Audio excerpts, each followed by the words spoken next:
Greetings and salutations, Greek students.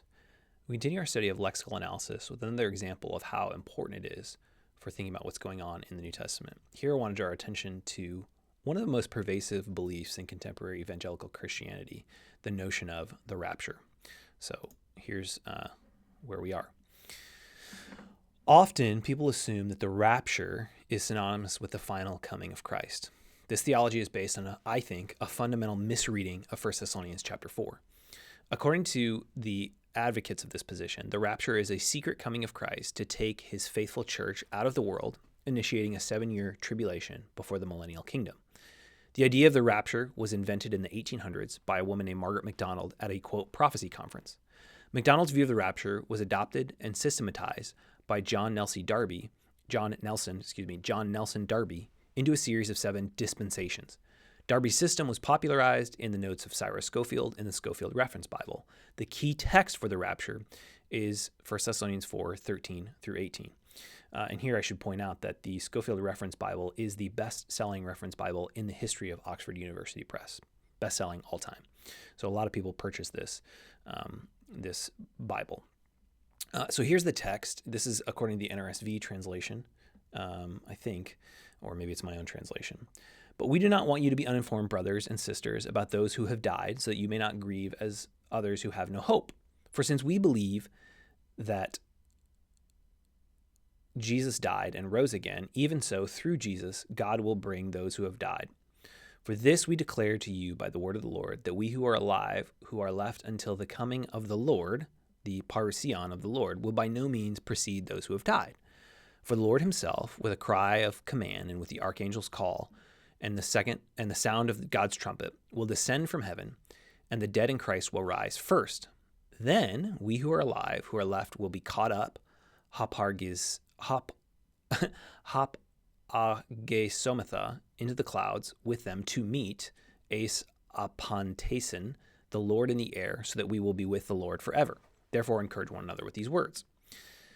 Understanding the Greek words that Paul is using in this text illustrates that the rapture is, I think, a profound misreading of the crucial words in this passage. The first word is the word for parousia, the coming, translated as coming in RSV. This is practically a technical term in early Christian writings for the final arrival of Jesus in judgment. We see it all over in the New Testament.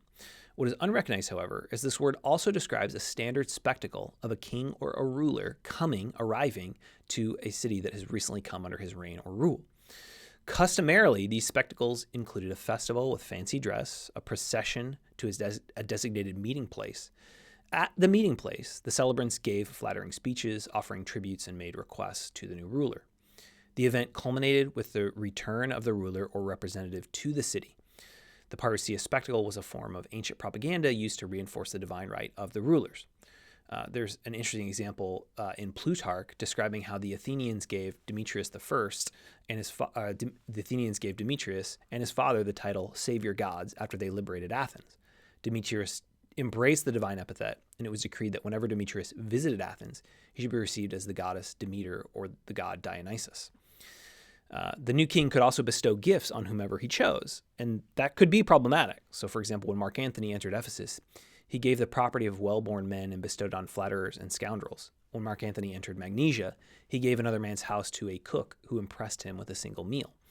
So what would happen is, say you're in the city of Ephesus and you have this new king that's coming to town. You would leave the city of Ephesus and go out to meet this king and celebrate this king and demonstrate your loyalty to this king. And as a result of that, when you arrived back in the city of Ephesus with the king, he would then be celebrated as divine. And not only that, but he would distribute gifts to those who are faithful to him. And that's precisely what we see going on in the New Testament. Often when welcoming and deifying the new king, the citizens of the city would mock or denigrate former rulers, according to Tacitus.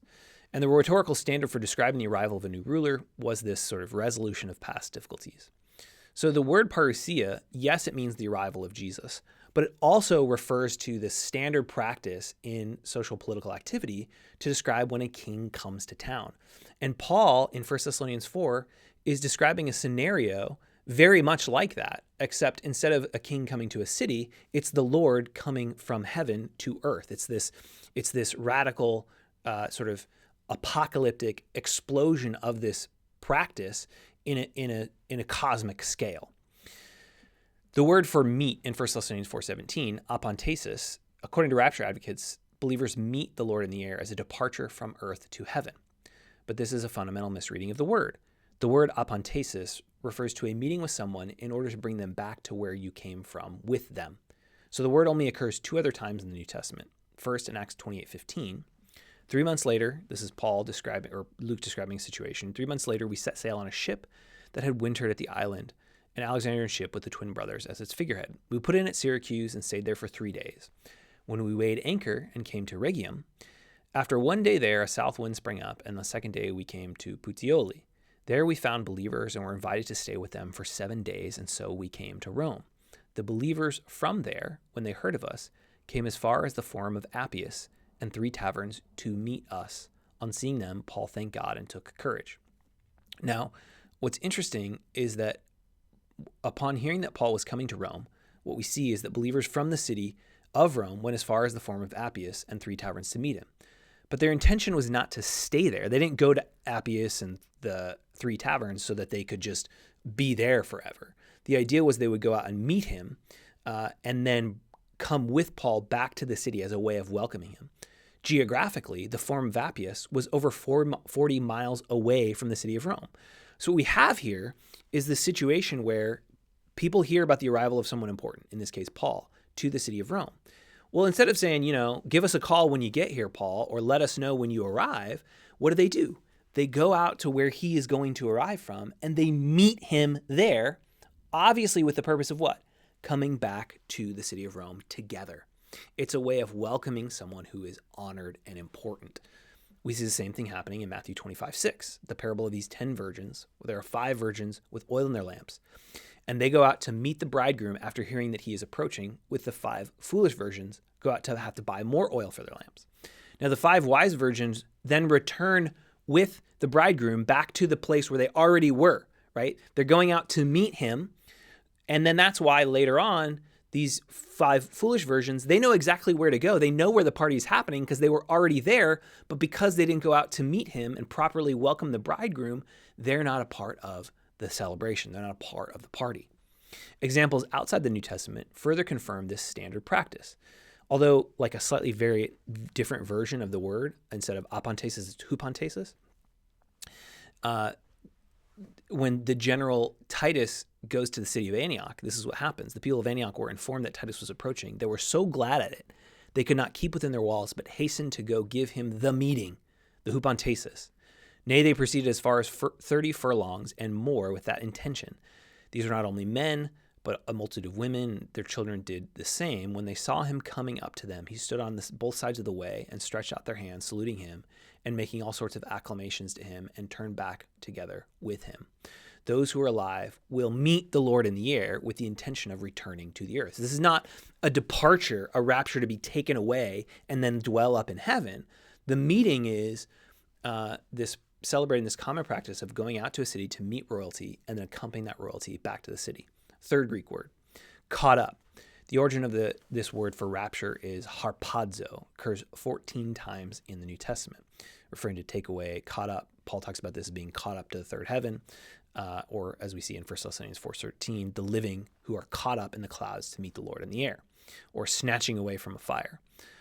37 times in the New Testament, this verb gets used to refer to people being devoured or taken by animals, especially lions, right? They get snatched up by a lion, or something being stolen, or that the rich oppress the poor by snatching their property. The closest example to 1 Thessalonians 4 occurs in Wisdom 4:10 through 11. The author alludes to Enoch's disappearance to argue that early death is not necessarily an indication of divine displeasure. It's better to live a short life of virtue than a long life of wickedness. The biblical example to support the argument is Enoch. It can be a sign of loving protection. And so, according to the book of Wisdom, for one who pleased God and was loved by him, and while living among sinners was taken up, he was caught up, harpage, so that evil might not change his understanding or guile deceive his soul. For the fascination of wickedness obscures what is good, and roving desire perverts the innocent mind. Being perfected in a short time, he fulfilled long years. For his soul was pleasing to the Lord. Because of this, God hastened from the midst of the wickedness.